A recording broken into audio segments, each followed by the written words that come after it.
Hi, welcome to episode 1 of Taste Test Thursday.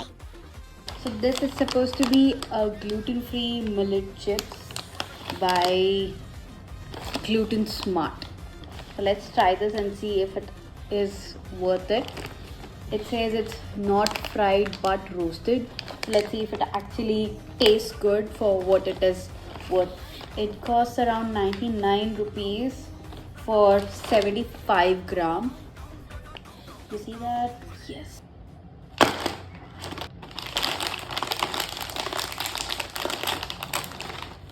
This looks good, and to try, if you try it, this actually tastes good. Let me try one more. This is pretty good for me. I would buy it again. It's super crunchy. It is not too strong, it's not too spicy, just the way I like it. So let me know if you try it, and Follow for more healthy chips or more blanket finds.